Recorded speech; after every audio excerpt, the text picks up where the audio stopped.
On est Parashat Shemot, qui nous décrit au fait l'esclavage du peuple juif, tout un peuple esclave. On aurait dit 80 ans atroces. Incroyable. Pourquoi? D'ailleurs, c'est ce que mon cher Rabbeinu a demandé. Pourquoi? Alors, ce que nous explique le Harizal, on va d'abord expliquer en résumé et ensuite on va expliquer en long. Au fait, le peuple juif, ces 600 000 âmes, c'était les réincarnations de Adam Arishon. Adam Arishon a fauté, c'était une neshama composée de 600 000 Legos, on va dire. Aujourd'hui, ensuite, chaque Lego, il est ensuite aussi partagé en plusieurs Legos. Chaque Lego, il peut être partagé en 600 000, mais au moment de Har Sinaï, c'était 600 000 Legos, donc on était tous les Neshamot qui étaient au mont Sinaï, qui sont sortis d'Égypte, c'était exactement ceux qui faisaient partie de Adam Arishon, ils ont participé à la faute. On a été réincarnés. La période du déluge, on a fauté. Je dis on parce que c'est nous. Ouais. Sodome et Gomorre, on a fauté. Réincarnation aussi, la tour de Babel, c'était avant Sodome et Gomorre. Et on a fauté. Et là, en fait, on est arrivé en Égypte pour réparer notre faute. On va expliquer comment ça fonctionne, ce qui dit le Harizal, qu'en réalité, pour purifier l'homme de sa faute, il y a une certaine dose de souffrance qu'on doit passer. Et c'est ça la raison des souffrances dans ce monde. C'est la bonté d'Hachem quand quelqu'un paye sur terre et pas en haut. Et en réalité, on devait rester un peu plus aussi. On aurait dû rester là-bas 400 ans. Mais étant donné, comme dit le Harizal, qu'on était au point de s'assimiler totalement, et là, on n'aurait plus été fait partie du peuple juif. Ça veut dire Abraham, Yitzhak et Yaakov, leur descendance, même si on va dire tout est parti, il y a une graine qui reste, à partir de cette graine, tu peux refaire pousser l'arbre. Mais si on était totalement assimilés, on n'aurait aucun lien avec Abraham, Yitzhak et Yaakov. Et même si Akadosh Baruch Hu nous aurait ressuscités, ça n'a aucun lien avec Abraham, Yitzhak et Yaakov. Donc dit le Harizal, Akadosh Baruch Hu ne pouvait pas nous laisser encore même une seconde en Égypte. Une seconde, on n'aurait pas pu rester. C'est vrai que pour accélérer, pour purifier, alors il y a quand même une certaine dose de souffrance, c'est ce qui s'est passé au moment où Moshe Rabbeinu est arrivé, que Pharaon, il a augmenté la dose de souffrance. Mais ce n'était pas suffisant du Harizal. Ce n'était pas suffisant. C'est la raison pour laquelle il y a eu le veau d'or. C'est-à-dire on a réussi à être nettoyé à 99%, mais il y avait encore, comme un cancéreux qu'on a réussi à le guérir de 99% des cellules cancéreuses, il reste une seule. Alors dès qu'il y a le moment propice ou les conditions propices, ça va repousser. C'est ce qui s'est passé au veau d'or. Si les béné Israël étaient restés suffisamment de temps en Égypte, dit le Harizal, malgré l'épreuve du veau d'or, le peuple juif ne serait pas idolâtre. Mais comme on n'a pas suffisamment purifié, il y avait encore cette cellule cancéreuse qui est restée. Dès qu'il y a la moindre épreuve, on est revenu. Et d'ailleurs, le premier temple a été détruit à cause de l'idolâtrie. Il faut savoir que pendant le premier temple, la grande majorité du peuple juif était idolâtre. Là aussi, c'était une erreur qu'on a fait. On reproche ça à Yoshua, parce que la Gemara a dit qu'un juif, par sa nature, il est croyant en Dieu, il n'est pas idolâtre. Mais comme on a laissé en Kéna, dans la terre d'Israël, on n'a pas tout de suite éliminé enfin les exiler et les faire sortir toutes les autres nations idolâtres, le peuple juif a été influencé et est devenu lui-même idolâtre. Au point où la Gemara a dit, il y a un moment, il y avait 7000 juifs sur tout le peuple juif qui n'étaient pas idolâtres. C'est incroyable. Il faut comprendre que l'idolâtrie, c'est pas qu'on ne croit pas en Dieu, il faut comprendre ce que c'est l'idolâtrie, c'est qu'on s'imagine des intermédiaires. Ouais. Si tu es croyant en Dieu, c'est pas comme aujourd'hui un athée. Un athée, c'est encore pire que l'idolâtrie. L'idolâtrie, il croit en Dieu. Je crois que même les Chinois, ils croient en Dieu. Ils croient à tous leurs dieux, mais ils croient qu'il y a un Dieu au-dessus. Dans le judaïsme, il y a seulement un seul Dieu, rien d'autre. J'ai déjà fait la bracha. Et donc, le peuple juif était idolâtre au point où Rachamim, ils ont vu que c'était impossible, on a demandé, au début du Second Temple, on a annulé le Yetzer Hara, ce mauvais penchant de l'idolâtrie. Aujourd'hui, on ne comprend pas ce que c'est l'idolâtrie. Alors que dans le temps, comme Ménaché, le roi Ménaché a dit, bien que c'était un sage, qu'on ne peut pas connaître sa grandeur, parce qu'avant a dit, je crois, 90 ou 100 façons de comprendre le Sefer Vaïkra. Vaïkra, c'est Torah de Kohanim. C'est les explications du Torah de Kohanim. 90 façons de comprendre les drachot, comment interpréter le Sefer Vaïkra, ce qui est le plus difficile. On ne peut pas s'imaginer sa grandeur de Torah. Et pourtant, la Gemara a dit, il courait pour être un idolâtre. On ne comprend pas. On ne comprend pas. Mais en tout cas, c'est ça le but. Le but de cette souffrance en Égypte, c'est nous purifier de notre Yetzer Hara. Parce que c'est ce qui se passe. En général, quand quelqu'un souffre, c'est là qu'il se revient, qu'il se rappelle d'Hachem. Des fois, il se révolte. Mais justement, la révolte provient qu'au fond, il sait que Dieu existe. Ouais, on ne se révolte pas contre si Dieu n'existe pas. Mais malheureusement, comme on dit la Gemara, c'est le coup qui nous ramène vers Hachem. Alors c'est quoi? Dit le Harizal, il y a 3 fautes principales qui sont en fait la source de toutes les fautes. Avodah Zara, l'idolâtrie. Parce qu'en fait, le but d'un juif, c'est de se lier à Dieu. Avodah Zara, Gilui Arayot. On va traduire ça par la luxure, enfin toutes les relations immorales ou interdites. C'est un homme doit s'attacher à sa neshama, et plutôt de s'attacher à Neshama, que lui, c'est son plaisir du corps. Plaisir charnier, on dit en français, je ne sais pas. Charnel. Charnel, voilà. C'est pas ça le but. C'est qu'on moi, c'est ma neshama ou mon corps. Si moi, c'est mon corps, je cherchais le maximum de plaisir. Et le plus grand plaisir, c'est... Et si moi, c'est ma neshama, alors je vais chercher le plaisir de l'étude de la Torah, qui est le plus grand plaisir de la neshama. Donc, c'est la source. Et il y a Shfirut Damim, le meurtre. C'est quoi? C'est que le but aussi, c'est de s'attacher aux autres. Le meurtre, c'est l'inverse. C'est-à-dire, un homme, sa neshama, est venu dans ce monde. L'homme est venu pour s'attacher à sa neshama, à son côté spirituel. Est-ce qu'il est une bête ou une âme qui est divine? C'est Gilui Arayot au Torah. Est-ce qu'il va s'attacher à Dieu ou bien des intermédiaires de Dieu? Ouais. Il n'est pas au service de Dieu, le service d'un rave, ou d'un rabbi, ou de quelqu'un qui l'adore. Non, je suis au service de mon rave, de Akadosh Baruch Hu seulement. C'est un peu l'idolâtrie. Et Ben Adam Lechavero, ces 3 fautes ont été accomplies par Adam Arishon. Le meurtre, évidemment, quand il a mangé du fruit interdit, qui est d'après la tradition du blé, ou du vin, et peut-être c'était un fruit qui était composé des deux, je ne sais pas. Et en mangeant, il a provoqué la mort. Donc Adam Arishon est devenu un meurtrier. Deuxième chose, il y avait Avodah Zara. Mais c'est plus qu'Avodah Zara, c'est même l'athéisme. Parce qu'il s'imaginait que Dieu s'est créé. Alors que dans la tradition juive, une des bases de l'Aïmouna, c'est de savoir que Dieu a toujours existé. Donc si Dieu a été créé, moi aussi je peux me créer, moi aussi je peux devenir Dieu. C'est un peu une sorte d'athéisme. Il manquait de croyance, c'est encore pire que l'Avodah Zara.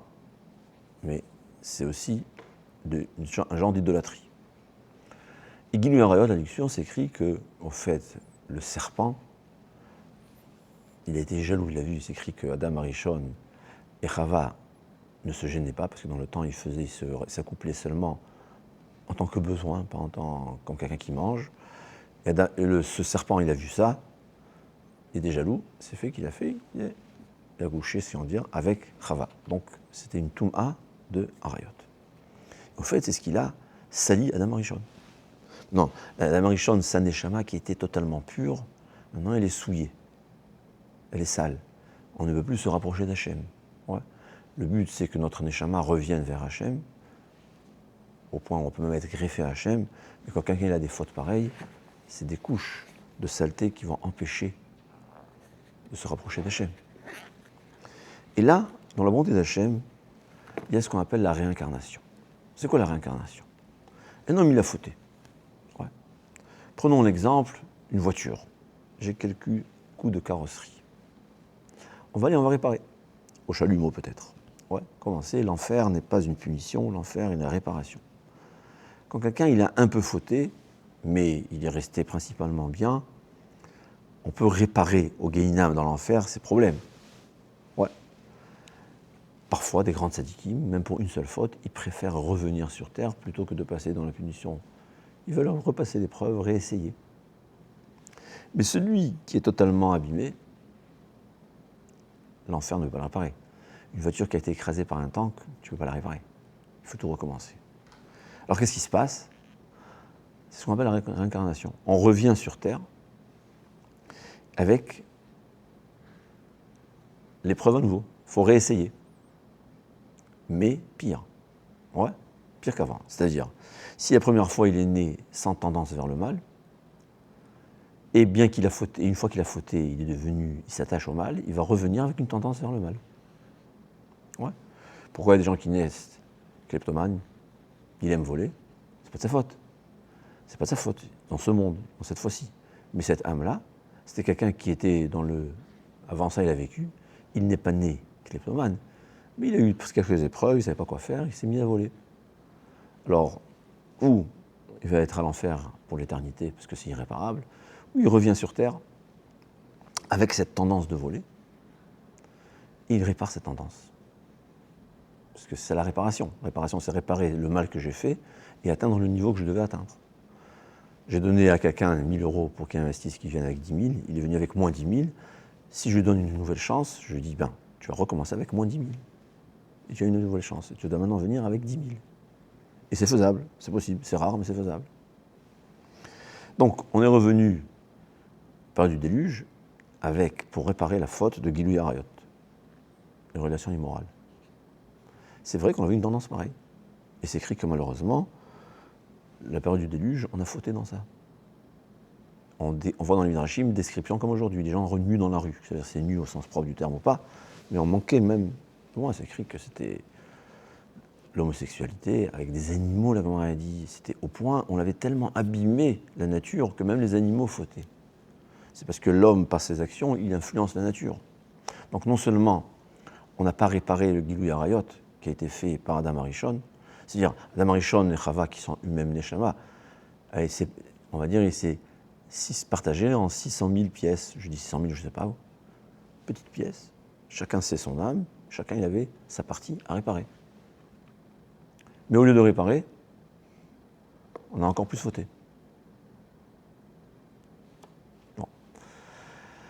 Deuxième tentative, c'était Dora Falaga, la période de la tour de Babel, mais là c'était pour réparer la faute de Avodah Zara, de l'idolâtrie. Et pourtant, au lieu de réparer la faute, on a voulu encore lutter contre Hachem. Construire une tour, c'est quelque chose qu'on ne sait pas au sens propre. C'est possible qu'il y ait une tour qui a été créée et véritablement fabriquée. Ce n'est pas véritablement le but d'une tour. On va dire, c'était comme un temple pour lutter contre Akadosh Baruch Hu, s'imaginant que Dieu n'est pas tout-puissant. Donc, au lieu de réparer la faute de l'idolâtrie, on s'est encore plus enfoncé dans cette faute.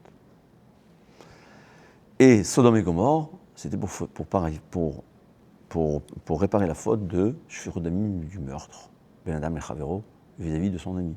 Et au lieu d'être des gens non meurtriers, c'était le pire. Égoïsme total. On n'a pas le droit de donner à manger à un pauvre. Et celui qui donne à manger à un pauvre, il sera tué d'une façon atroce. Donc, Hachem nous a laissé à 3 reprises la chance de réparer notre faute, la faute qu'on faisait partie de Adam Arishon. Mais malheureusement, on ne l'a pas fait. Et dit le Harizal, on ne veut pas revenir en Gilgoul plus que 3 fois. Dieu nous donne 3 chances, pas plus. J'ai vu un Rav qui disait, que la Gemara a dit, il y a 2 personnes que leur vie n'est pas une vie. Celui qui a des dettes ou celui dont sa femme est mauvaise. Sa vie, il n'a pas de vie. Il dit c'est quoi? C'est des gens qui ne mériteraient pas de vivre. Ouais, ils ont eu 3 tentatives de réparation, ils ont échoué 3 fois. La 4e fois, il ne peut pas revenir pour réparer. Il demande à Dieu, Hachem, donne-moi encore une 4e chance. Mais là, il ne mérite pas de vivre. Alors on va lui donner une nouvelle vie, mais avec des dettes tout le temps. Il ne comprend pas pourquoi, même s'il gagne beaucoup d'argent. ou bien avec une femme extrêmement mauvaise. Sa vie n'est pas une vie. Donc il a vécu sans vivre. Mais dit le Harizal, normalement on ne peut pas venir plus de 3 fois. Et là on est revenu d'une façon ce qu'appelle le Gilgoul, qu'apparemment l'âme ressent ça, qu'il n'y a rien de pire. C'est ce qu'on appelle Gilgoul, Domem, Tzomeach, Chai et Medaber. Domem, c'est-à-dire les minéraux, Tzomeach, c'est les plantes, Chai, c'est les animaux. Medaber, un homme, on verra. Et là on est revenu en Gilgoul, comme il dit, dans les pierres que Yaakov Avinu a mis sous sa tête. Il y avait 12 pierres, qui sont les sources de tout le peuple juif. Alors on va dire nos Neshamot se trouvaient dans une pierre. On ne comprend pas ce que ça veut dire, on ne comprend pas quelle souffrance c'est, mais apparemment c'est une souffrance très grave. Imagine-toi un être humain qui devient une pierre. Et là, comme Yaakov Avinu a utilisé cette pierre pour dormir, il nous a fait une réparation. C'est écrit qu'à chaque matériau utilisé pour une mitzvah, c'est une élévation spirituelle. Alors s'il y a une neshama dedans, elle a été réparée. Là, on passe au niveau suivant, c'était Tzomeach, les plantes. C'était dans les bâtons de Yaakov Avinu. Qu'Avinu avait utilisé là-bas pour, bien qu'on ne comprend pas très bien ce qu'il a fait là-bas, c'est incompréhensible, mais il a utilisé des bâtons aussi à son service, et là, il a réparé notre neshama, une élévation. Et ensuite, c'est réincarné dans les kvasim, les brebis, les moutons que Yaakov Avinu berger. Et c'est là, on va passer maintenant du plus bas au plus haut. 4e étape, c'est Medaber. C'est quoi Medaber? C'est pas qu'on te donne encore la possibilité, en tant que juif, de faire la mitzvah sur un être humain. Et là, on n'a pas eu cette faculté, on n'a pas fait teshuva. Alors, la façon de réparer, c'était par la souffrance. Pas le choix. Il est venu souffrant, faut savoir. Il y a des gens qui naissent, des enfants qui naissent handicapés, souffrants. Dit le Chafetz Chaim, c'est des neshamot qui sont venus réparer. Parfois, c'est quelqu'un qui a tellement fauté qu'il a besoin de tellement de réparation, et parfois, c'est encore moins.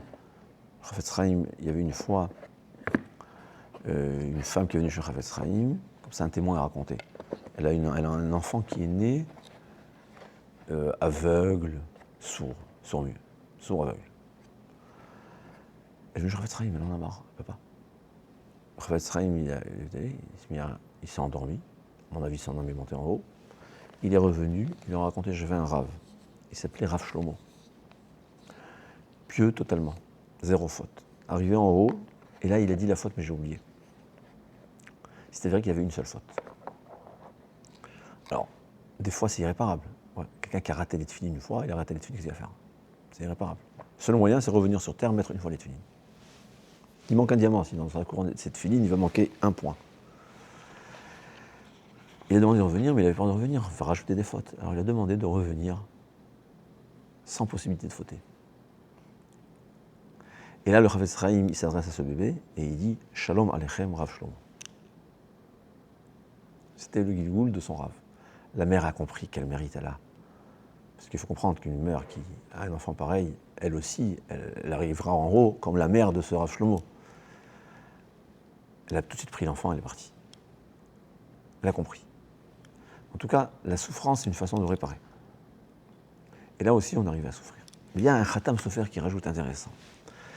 Yitro, il dit, Ata yadati gedol Hashem. Il dit, maintenant, je comprends Hashem. Yitro avait compris tout ça. Mais il n'a pas compris comment ça se fait que parmi les Juifs, en Égypte, il y avait qui souffraient plus que les autres. Shevet Lévi qui ont souffert, mais ils n'étaient pas asservis. Alors dit le Khatam Sofer, et ça, il faut au Har Kodesh pour le dire. Il dit, comment Pharaon il a dit? Comment Pharaon il a fait? Qu'est-ce qu'il a fait? Il a annoncé, premier jour, je travaille, venez travailler avec moi. Mais il dit, il a payé. Alors je donne un exemple. Au début, c'était 50 € de l'heure, ou 10 € de l'heure. Il y a des gens qui sont venus travailler, pas trop.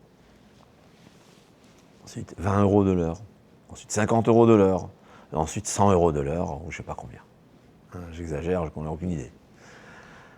Arrivé, au bout, il payait, première semaine, il a payé 100 € de l'heure. Dimanche d'après, il annonce, chacun va continuer à travailler exactement comme il a travaillé la semaine dernière. Alors, qu'est-ce qui s'est passé? Shevet Levi, ceux qui étaient à la yeshiva, 10 euros, 100 euros ou 1000 euros, ça ne les intéressait pas.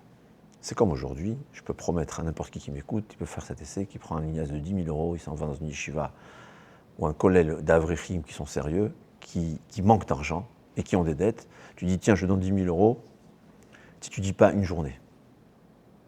C'est pas qu'il va te dire, non, tu es fou, va-t'en d'ici. Alors, Rav Ovadia et Rav Eliashiv, même pour une seconde de ne pas étudier, ils ne seront pas prêts à 10 000 euros. Alors, je n'ai pas dit une seconde, ouais, mais une journée, ou une semaine, pour certains. Une somme astronomique, tu dis un mois, tu ne comprends pas la Gemara. Tu dis, c'est fou, je ne peux pas, c'est ma vie. Ouais. C'est comme Bill Gates, on dit qu'il dit, je ne peux pas m'acheter le Shabbat d'un juif. Pourquoi? Parce que pour un juif, ne pas garder Shabbat, c'est comme ne pas respirer. Tu lui dis, pendant 24 heures, tu ne respires pas, je te donne 1 million d'euros. C'est pas possible. C'est la même chose pour quelqu'un qui étudie la Torah, un avraire. La Torah, c'est sa vie. C'est pour ça qu'on ne va pas à l'armée. C'est pas parce que la Torah nous enseigne que grâce à notre Torah, l'armée gagne. Mais on va pas, rien ne nous ferait partir de la yeshiva, nous faire quitter la yeshiva. C'est pas possible. C'est notre vie. C'est exactement, tu me dis, arrête de respirer. Donc, Shevet Levi, ils sont restés étudiés. Donc, ils n'ont pas été asservis. Les autres, qu'est-ce qui s'est passé? Il y avait celui qui a entendu 1000 euros 100 euros de l'heure. Il a dit à sa femme, écoute, 5 heures, ça suffit. Le reste, je vais être à la maison. Je vais étudier la Torah. Je vais aller à la yeshiva de Shevet Levi, on va étudier des cours. Je vais t'aider, je vais être avec les enfants. Il y a celui qui a dit à sa femme, écoute, tu sais quoi, 1 heure, ça suffit. Ou 2 heures, ça suffit. On n'a pas besoin. Qu'est-ce que je vais faire avec 500 euros par jour? 100 euros par jour, ça suffit. On vit bien, voilà. Et le reste du temps, je vais étudier la Torah. Le reste du temps, je vais faire des mitzvot. Je vais aider les autres. Et il y a ceux qui en disent 100 euros de l'heure. Ils ont oublié la tefila. Ils ont oublié la Torah. Ils ont oublié leurs femmes. Ils ont oublié leurs enfants. Et il s'est dit, je vais travailler de 6 heures du matin à 8 heures du soir. On va faire pendant 1 an, on va faire de l'argent et après. Il n'y a jamais d'après. Celui qui continue, si on ne peut pas, c'est pas possible de continuer. Ouais. Comme il m'a dit, celui qui n'étudie pas au début, il ne va jamais étudier même après. C'est un subaratin. Il y en avait d'autres qui ont fait shacharit, ils ont raté mincha. Ouais, en milieu du travail, c'est un peu difficile. Je donne des exemples. C'est-à-dire, selon, il y a toujours chaque personne, selon son amour de l'argent et son amour de la Torah, ou son amour de la vie normale que Hachem aussi, il ne veut pas qu'on dise, Hachem, il veut qu'on vive normalement. Ouais. Chacun, selon sa faute, selon son éloignement d'Akadosh Baruch Hu, il s'est mis à travailler entre 0 heure, comme Shevet Levi, 1 heure, 2 heures, 3 heures, à celui qui a travaillé 14 heures par jour. Et arrivé le moment où Pharaon dit, vous devez travailler sans être payé, chacun, selon s'il était loin d'Hachem, il va souffrir.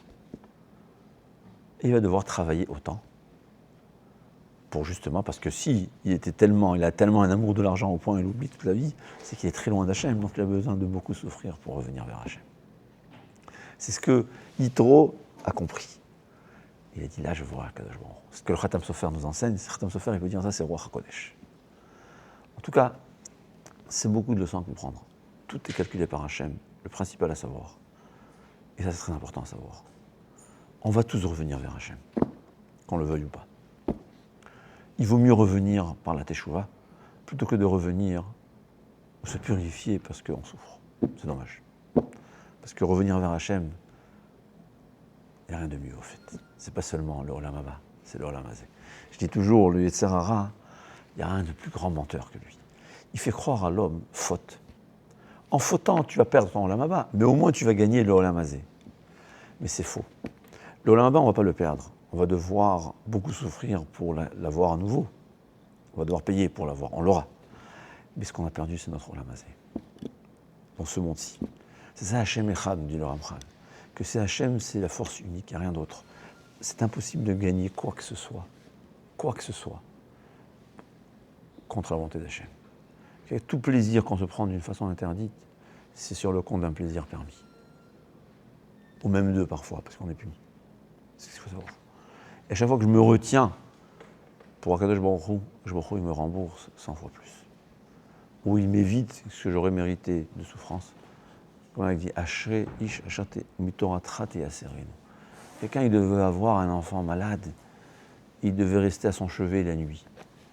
Et lui, au lieu de rester à son chevet, il a décidé, sans le savoir, de se lever 1 heure plus tôt et étudier la Torah. Ouais. Alors Hachem, il dit, au lieu d'être réveillé pour ton fils malade, tu as choisi d'être réveillé pour la Torah, eh bien tant mieux. Ton fils il sera en bonne santé. C'est comme ça. Quelqu'un il donne tzedaka, c'est au lieu de perdre de l'argent. C'est la Gemara qui le dit, c'est écrit, c'est la base de notre croyance. C'est ça Hachem Echad. Il dit un et unique, Dieu un, ça veut dire qu'il n'y a aucune force au monde qui peut aller contre la volonté d'Hachem. Même le libre arbitre de la personne. Bien que la Kadosh Baruch Hu nous a laissé le choix, tu peux faire ça. Mais on va voir en haut qu'on n'a rien gagné. On n'a rien gagné. Et au contraire, notre choix, le résultat a été que par notre mauvais choix, ça a provoqué quelque chose qui va faire que la volonté d'Hachem s'accomplisse, mais malheureusement, par la souffrance. C'est la base du judaïsme, Hachem Echad.